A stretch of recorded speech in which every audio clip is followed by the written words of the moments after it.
Hello everyone and welcome to the GavsWeatherVids Summer 2021 forecast. So here we go, been building up to this for 3 months. We did 10 summer updates, some 3 season model roundups.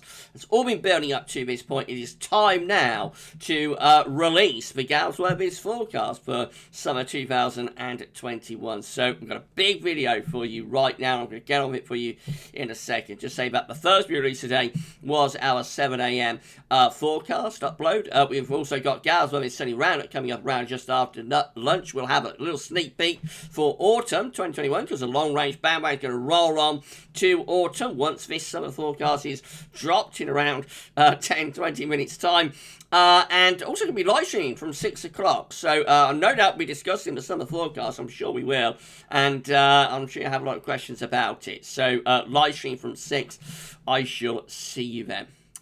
Right, so it's going to be quite a long video, of course, with the long range stuff. You know, always quite a long video, so you will be able to watch the video on demand when you would like on the YouTube channel. It's within the summer 2021 forecast playlist, so you can come back, select playlist, and watch the video on demand whenever you would like to do that. And thank you so much, everybody, for checking out our YouTube channel playlist.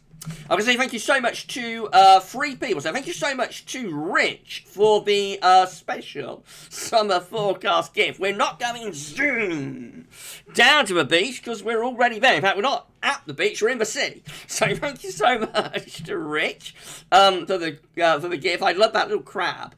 There is a lobster, I don't know. But I love that. Thank you so much, Rich, for the gift. Very, very summer themed, that one, isn't it?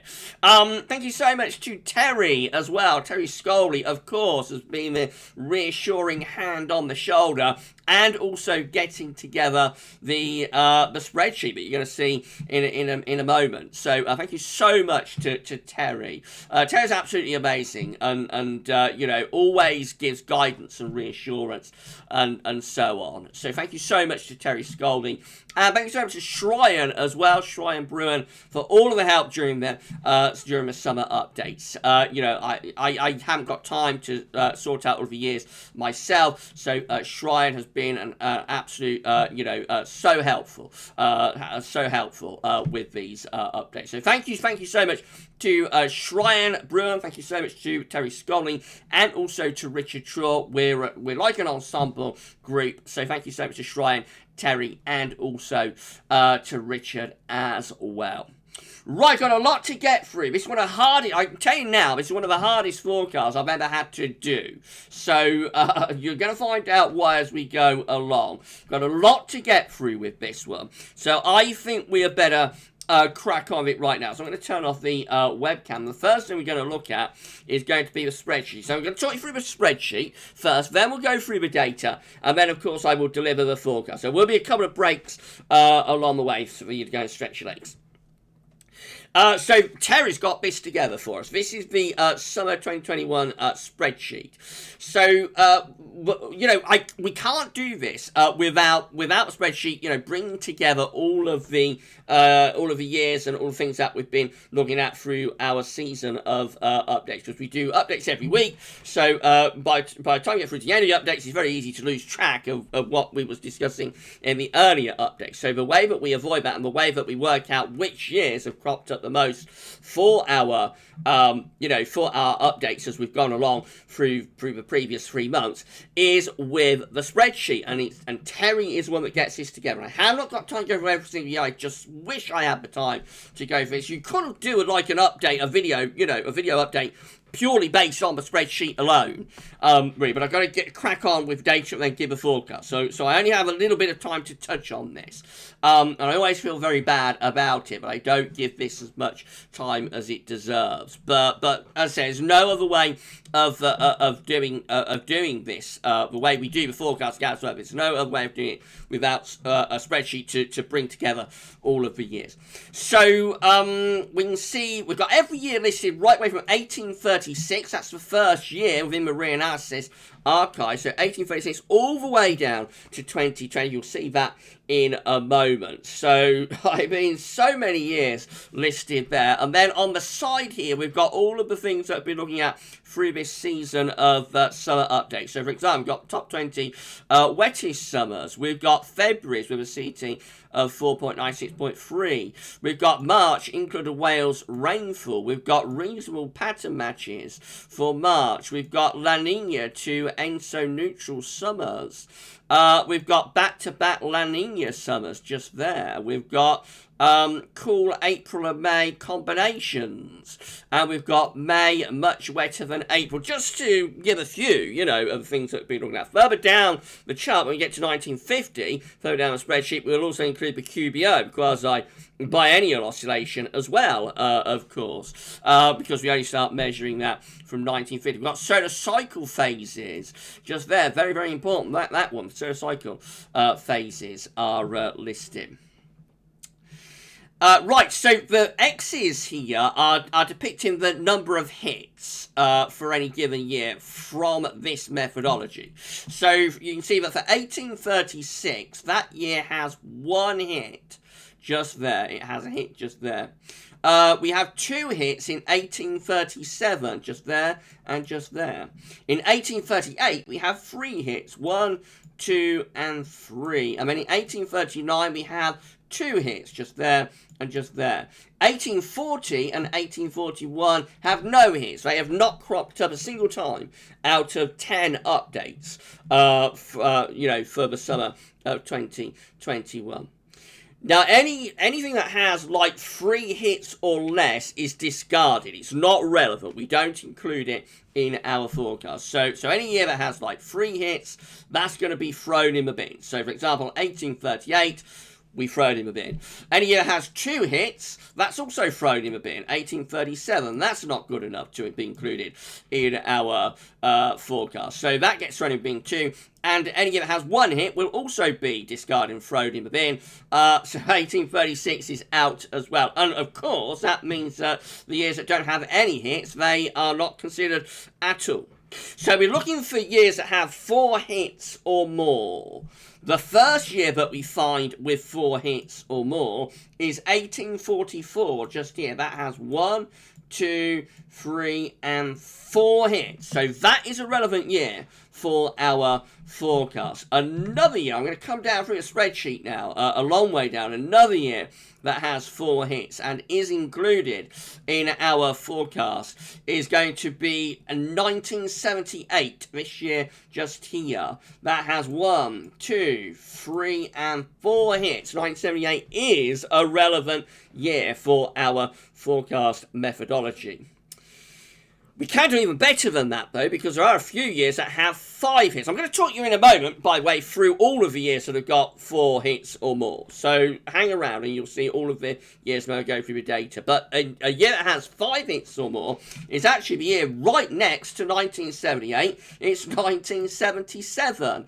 There it is with 1, 2, 3, 4, and 5 hits in 1977. So again, that year is included in the GavsWeatherVids forecast. Another year that has 5 hits and is a very important player within our forecast. It's going to be 1955 with 1, 2, 3, 4, and 5 hits in the year of 1955. That again is a very important player for our forecast.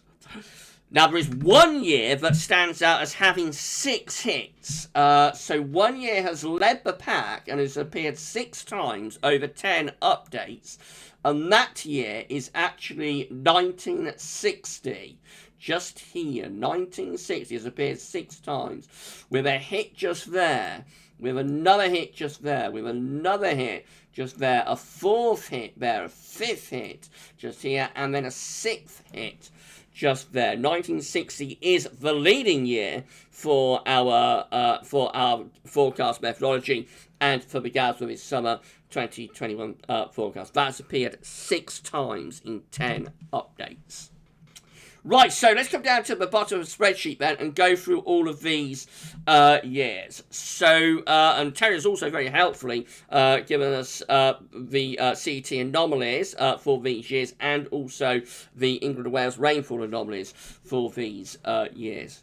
So, with 4 hits, these are all of the years that have 4 hits. There's a lot of them. This is what's posing a problem for the forecast, actually. One of the things that's posing a problem for the forecast. So with 4 hits, we've got 1844, we've got 1873, we've got 1887, we've got 1891, we've got 1893, we've got 1903, we've got 1936, we've got 1966, we've got 1967, we've got 1978, we've got 1979, we've got 1988, we've got 1989, we've got 1997, we've got 2001. All of those years had 4 hits in our forecast methodology, but these years have 5 hits. So we've got 1869, we've got 1955, we've got 1977, we've got 1983, we've got 2007, and we've got 2011. Can you see what the problem is with this? I'll explain it in a moment. And then, of course, we've got 1960 out on top, or up on top, I suppose, with 6 hits. So you can see from just purely by looking at the columns here, you can see that June is tending to be having above average temperatures with a lot of these years. July and August are tending to be looking cooler. But with also for precipitation, you can see that for June tending to be a sort of average or a little bit drier. There are some wetter ones in there. July and August look like they're tending to be a little bit wetter. But there is a lot of variation in with this. You'll have noticed that as well, I'm sure. And this is what the problem is. So for like 4 hits, we have got years as diverse as 1997, which is a very hot August. And let's pick out another one. So we've got 1978, which is very cool summer. For 5 hits, we've got years as diverse as 1955, which is a pretty hot summer, and 2007, which is an absolute deluge stinker of a summer. And so there already, you can see there's a lot of conflict within these years. You know, there's a lot of conflicting signals. That is what the problem is for this forecast, and why I have found it such a tremendous struggle to get this together. Right, so let's start going through those years. Thank you so much for tuning. I just wish I had more time to spend on the spreadsheet, but I've got to crack on with showing everybody the data and then getting on with the forecast itself. So thank you so much to Terry Scully for compiling that. Let's go through these summers then. So starting off with the summers that have 4 hits. All of these summers have 4 hits, starting off with 1844, which looks like it's a very unsettled, cool, wet summer with a deep trough of low pressure over UK and Western Europe. Another summer with 4 hits in the GavsWeatherVids summer forecast methodology is 1873. Again, with deep low pressure over and to the west of the UK. That looks like a very unsettled summer too. Then we've got 1887 with 4 hits. This is a drier summer, a little bit cool, very active hurricane season with this one, I think. But that's a slightly drier one in 1887. Then we've got 1891, which is a very unsettled summer, shown up 4 times out of 10 within the GavsWeatherVids summer forecast methodology, and therefore is a player within our summer forecast. It's an unsettled summer. We've got 1893, again, with high pressure blocking around Greenland this time, and low pressure in from the Atlantic. It's quite a mixed summer, but also pretty warm. Follows an exceptionally warm spring. We've got 1903, which is an atrocious summer, with low pressure in off the Atlantic into Northern Europe. That's cropped up 4 times out of 10. We've got 1936, so long gap from 1903 to 1936. This has one of the wettest Julys of the 20th century. It's a really bad summer, and particularly bad in July, on the cold side of a jet stream. That's a cold, wet summer, and particularly poor in July of 1936, has shown up 4 times. We've got 1966, again, another long gap there, 30 years from 1936 to 1966. This one is a wet summer, a cool, wet summer in 1966. May have been the year that England won the World Cup, but it was a pretty miserable summer overall. The sun did shine, though, I think, when we lifted the World Cup. Just a 1-year gap then to 1967, the summer of love has shown up 4 times in 10 updates with, again, high pressure to the south, low pressure to the north. That's a very unsettled summer, but not quite as bad as some of them in the 1960s. We've got 1978, teaser winter, or follows a teaser winter, precedes a very, very cold winter, has cropped up 4 times in 10 updates, with blocking to the north and low pressure to the south and the east. So we're pulling in the wind from the north to northeast. We've got 1979, just one summer on, shown up 4 times in our forecast methodology. This one is a rather unsettled and pretty cool summer as well, but it does have some warmer, drier days. But overall, it's not the greatest of summers in 1979. And then we've got a really, really bad summer here in 1988. Look at this one. Deep low pressure across Western Europe. It contains one of the worst Julys of the 20th century. But then we go on to 1989, just one summer on, and we have a much drier and hotter summer. You see what the problem is, what I'm wrestling with here. Very conflicting, aren't they? So this one, cropped up 4 times, is a much drier and warmer summer. 1997 has a very, very hot August. It's almost the hottest August on record, just beaten by August 1995, but it's a close run thing.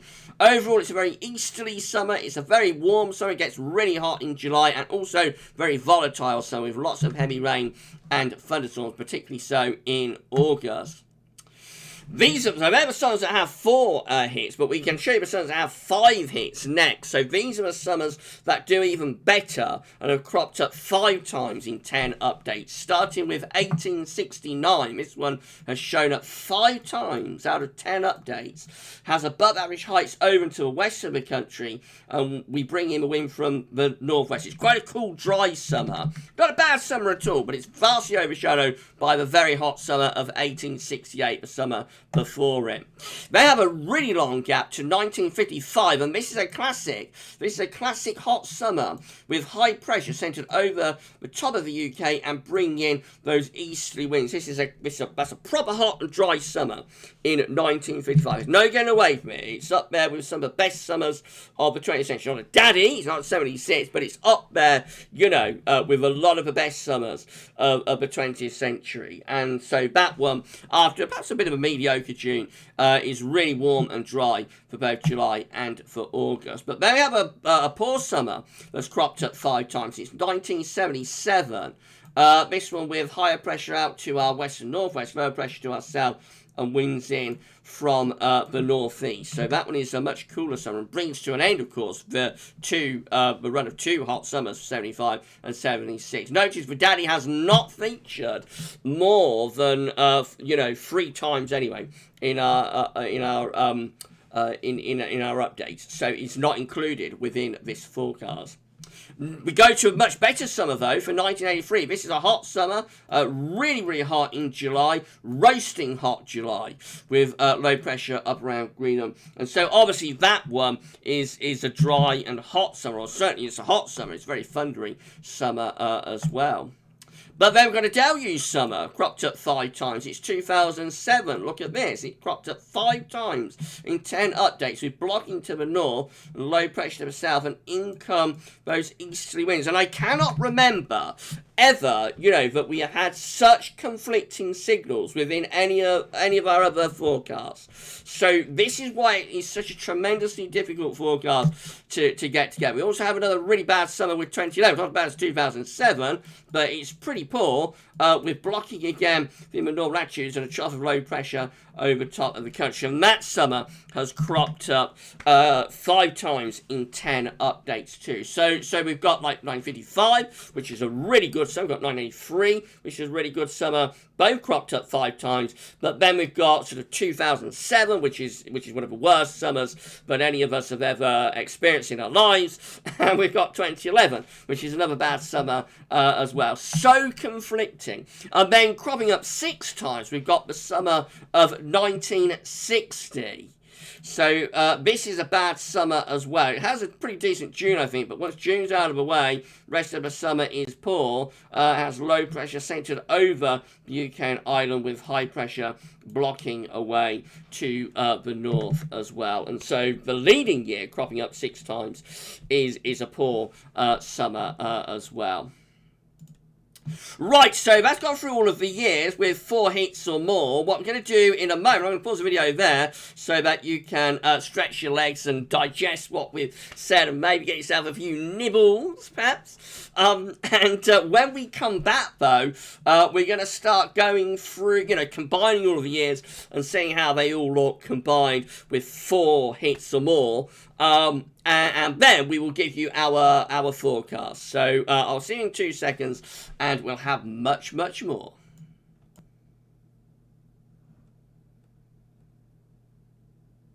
Okay, we're back. Let's get rather more toned down and sensible for the summer forecast. I think I might be. I thought I'd better get serious with this one. We've reached the business end. Let's face it, everyone. We've reached the business end. Now, it does not get more of a business end, really, does it? So I thought I'd better tone it down a little bit and be sensible. But we are back, and we're ready to resume our summer 2021 forecast. I will give you that forecast very shortly. Before we before we went to a break, I should say, we started the video looking at the spreadsheet, of course, that Terry got together, showing all of the years and where they fit in, within our forecast methodology. And then we went one by one through those years, see what those summers were like. We're going to start combining those summers with 4 hits or more right now. So let's turn off the webcam and let's do this. So this is how all Junes combined are looking, scoring 4 hits or more. 4 or more, all June combined, and it's an anticyclonic signal for June, with 4 or more, with high pressure centred over and just to the northeast of the country. Low pressure is to the south, quite easterly, signaling sort of easterly flows with this, which in June is going to be quite a warm type signal as well. So a warm and dryish sort of signal, maybe a bit volatile to the south with all this low pressure to the south. That might threaten thunder to the south. But overall, a warm and dryish sort of June signal to start us off for year scoring 4 or more.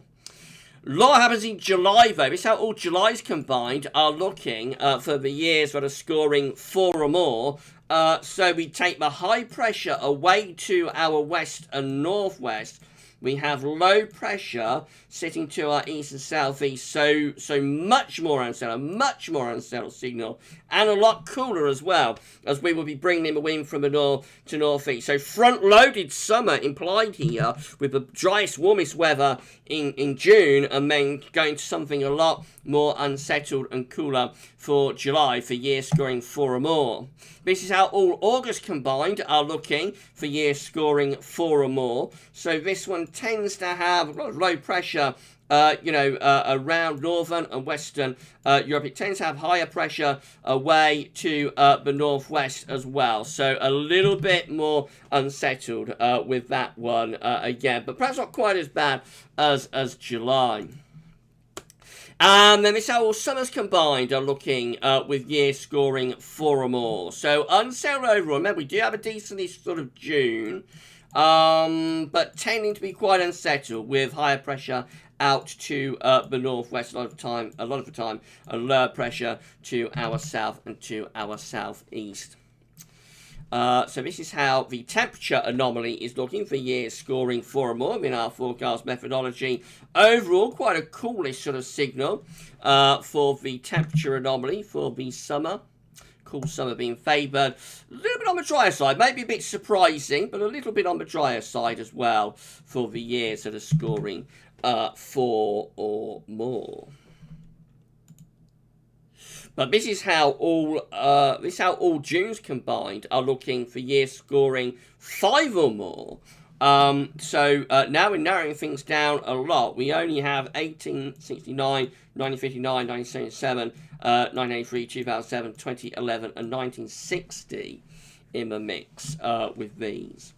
So, for the year scoring 5 or more, all Junes combined. Again, quite anticyclonic still, a little bit further north, perhaps with higher pressure, but still, nevertheless, quite anticyclonic still. Less in the way of low pressure, though, interestingly, to the south. So, I think that could actually be a rather drier signal, if anything. And again, rather easterly for the year scoring 5 or more. Definitely June coming out as like the warmest, driest sort of month there. Not as bad for July, though. Look at this. This is how all Julys combined are looking for the year scoring 5 or more, with, again, higher pressure to our west and northwest. Lower pressure is to our south and southeast.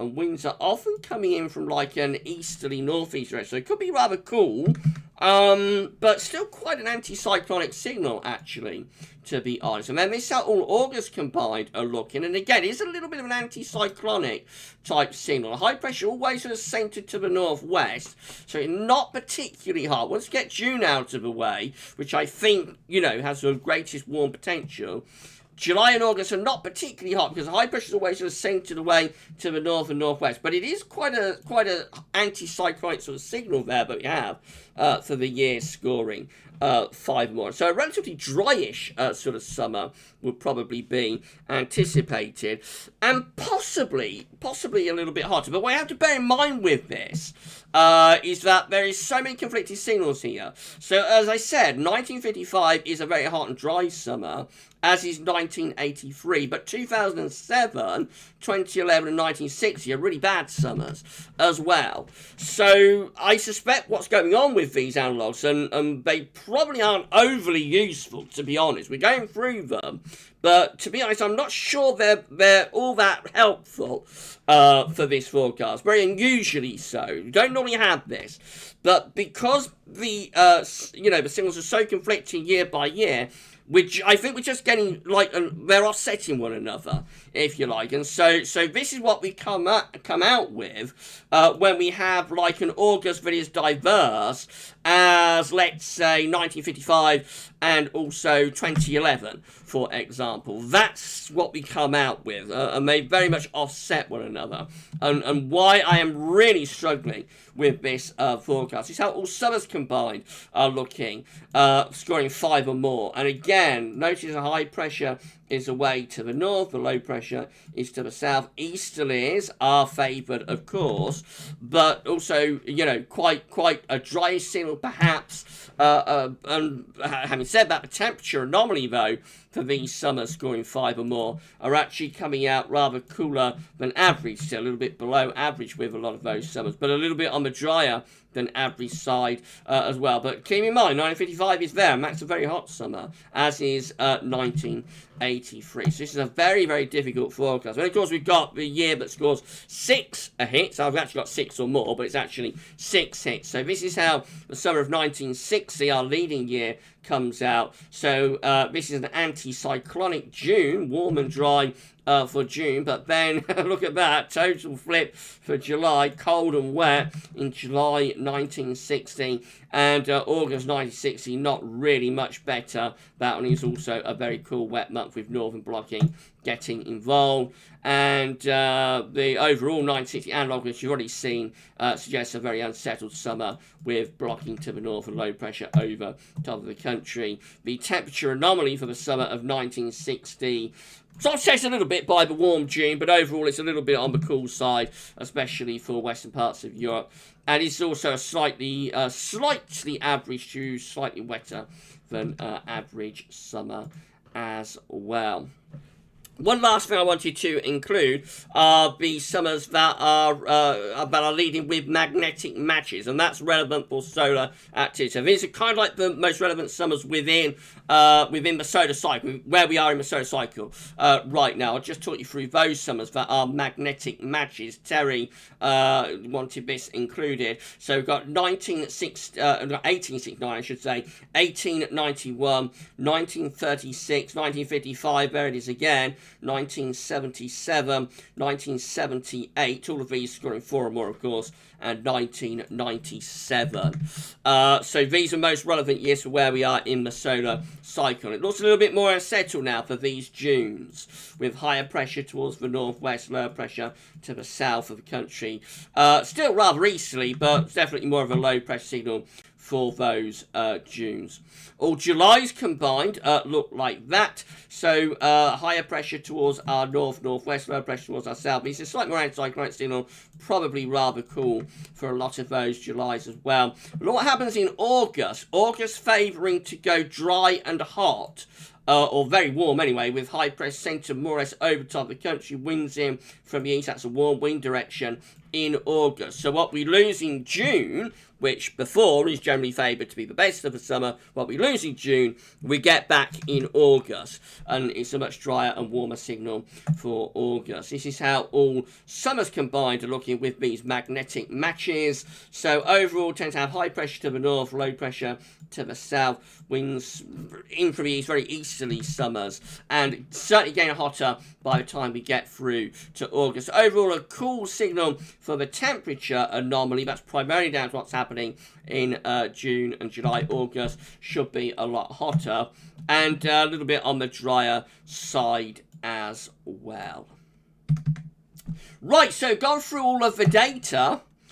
And the only thing left to do next is to bring you our summer 2021 forecast. But before we get to it, I'm just going to stop the video one last time. And when we come back, we will deliver that forecast for you. So I'll see you in around a second. Okay, we're back. And this is it then. We've gone through the spreadsheet. We've gone through the data. We've shown you all of the analogues. And there is nothing left to do other than deliver the GavsWeatherVids.com. No, GavsWeatherVids summer 2021. I suppose it's still GavsWeatherVids.com, sort of, because the website's not completely gone, although it is inactive now. But anyway, it's time to deliver the GavsWeatherVids summer 2021 forecast. It's going to take me so long to get used to not having GavsWeatherVids.com, isn't it? Yeah, so all that's left now is to deliver the summer forecast. So we have already established that the years are very, very conflicting within our methodology. We've got some years that have got really hot summers going for them. We've got some years that have got absolutely atrocious summers going for them. My view all the way along, I'm going to roll up my sleeves, it's getting quite warm in GavsWeatherVids sounds. My view with this summer all the way along is that it's likely to be quite a poor summer, and I think that because we are coming out of what I think is a teaser winter, setting up what could be a much colder winter for next winter, and in that scenario, between those two cold winters, a teaser and a proper cold winter, you tend to get relatively poor summers. Now, right at the very end, so that my starting point was that this is likely to be quite a bad summer, quite a poor summer. Towards the latter stages, the end of the summer updates, though, we started to get much more in the way of hotter summers appearing, especially the last batch of analogues that we looked at in the last update was quite striking. In favouring, it's based on May data, was, quite striking in favouring, like a really warm summer. I have also picked up on something else that I can't go into at the moment, actually. I can't tell you what I've discovered, but I have noticed something quite interesting that points me towards a chance of a hotter summer as well. But I can't discuss that for this summer forecast. You'll find out in a few weeks' time what that's all about, but I can't go into it for this one. But again, that's sort of leading me towards a possibility of a hot summer.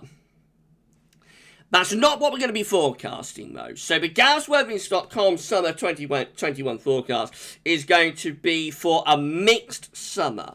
A traditional sort of British mixed summer that will include some quite warm weather. Most likely, I would have thought in June. You know, some quite warm days, quite hot days even, perhaps. But probably not as hot as like the last couple of summers with those tremendous heat spikes. We may not get many of those with this summer. But there will be warm, sunny, hot days in this summer, I think. But equally, there will be very unsettled periods, and the summer probably gets more unsettled as we go along. So the idea, I think, is for a relatively dry and warm weather, most likely during June, and then July could actually, you know, go into quite a cool and unsettled pattern. It might be the worst month of the summer. In July, we are due a pretty poor July. This could be it. And then maybe August on a knife edge. It was like a 50-50, if you like. It could go either way. I can see the chance of like a really hot August, but I think we will probably continue to be quite mixed in August as well, but probably not quite as mixed as we are in July, it's going to be. So June comes out as like the best, July comes out as the worst, and August somewhere in between. Temperature anomalies, I think, could be very close to long-term seasonal average, so I would not expect a particularly big deviation from the 81 to 2010 average for the temperature anomaly, and I think the precipitation anomaly probably comes out close to average as well. Some places might be even a little bit on the drier than average side, especially early on in the summer, and then later on, of course, we get this deterioration. Do keep in mind there is the possibility that we might get a much hotter summer. It's not expected, but within these analogues we can see that there is a low chance, if you like, but an increased chance against climatology of a hot summer, and it would be particularly so in August. I think August, if it's going to be a very hot month this summer, although June is likely to be on like the forecast, June is likely to be the warmest to average, if you see what I mean, above average, whereas the other two are either cooler or near normal. But if we was to get like a really hot month, I think it would be most likely to happen in August. It's not what we are forecasting. We're expecting a very hot August, but it is a possibility, and it's a greater possibility than climatology, if you see what I mean. But overall, I think it's a mixed summer that we're shaping up with here. It's not going to be, though, like a disaster of the summer. I'm not expecting a 2012. I'm not expecting 2007, although 2007 was there within the package of analogues. So you know, I think it'll have its moments where it's not too bad, but compared to recent summers, it's not going to be the best. It'll be like a traditional mixed British summer, if you like, where we will get lots of varying weather. The weather will vary day by day, week by week, month by month. The general trend, though, if the forecast is right, is to be having the driest, warmest weather to average in June, and then to be gradually deteriorating, or maybe even deteriorating quite quickly from June to July. And that's about as much as I can do for you. It's a very vague sort of forecast because of the nature of the data. You know, it's a very, very, very difficult forecast, this. I have had sleepless night after sleepless nights agonising about this forecast. It's delivered with extremely low confidence as well. So if it was to go wrong, if it was to get a washout, if it was to get a very hot summer as well, you know, I wouldn't be that surprised. But the central projection, I think, is for a traditional mixed British summer. And, you know, a couple of hot days, a thunderstorm, and then we're into cooler, wet weather for a while, and then perhaps a little bit warmer for a few days, and then, you know, and so on, but with a gradual trend towards more unsettled weather.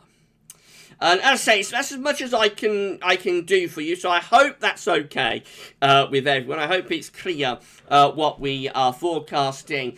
And yeah, it's been such a difficult forecast. I can't tell you how difficult it's been. The last thing I want to leave you with is the summary here for you. So this is it, the GavsWeatherVids Summer 2021 forecast summary. So the headline, of course, is that we are expecting a mixed summer. A mixed summer is expected, a traditional British summer. June should have the most consistent warm, dry signal, while July could be cooler and more unsettled. August is finely balanced, but we think, overall, most likely, a cooler and unsettled month is most likely. Temperature and rainfall likely to be very close to 81 to 2010 averages, so in half a degree with the temperature and, very close to 100% of average rainfall. A small but increased chance of a hot summer, and especially a hot August. Against climatology. Not expected, but it is worth noting that possibility is there. And if the forecast was to go awry, I suspect it would probably be more towards the hotter side than the colder, wetter side, actually. So that's just something to bear in mind, that if forecast goes wrong, it'll probably be towards a hotter summer. And particularly so in August. Right, that's as much as I can do for you, so I hope that's okay with everyone. So how long have I been talking for? 40 minutes, okay. So we have a lot to get through, though. There's a lot of data to get through. So I hope that's okay. Let me know in the comments what you think. It is a low confidence forecast, I have to say. So we'll just see how it does, and when we get to September, we'll evaluate and see what went wrong, what went right, what we picked up on, what we didn't. And so on, but hopefully, fingers crossed, we'll be somewhere there or thereabouts. Right, so that's it then. We're going to be back later on with GavsWeatherVids Sunny Roundup. Because now the long range bandwagon rolls on, and hopefully we'll roll on to a little bit more of an easier season to forecast for me, I have to say, and that's going to be to autumn 2021, and then we're going to be live streaming, so be a little bit of sneak peek for that, and they'll be live streaming from 6 p.m. This evening, and I'm sure this summer forecast will raise lots and lots of questions on the live stream. Right, thank you so much to Terry, thank you so much to Richard and to Shryan, and for the GavsWeatherVids Summer 2021 forecast, that's all for now, and thanks for watching.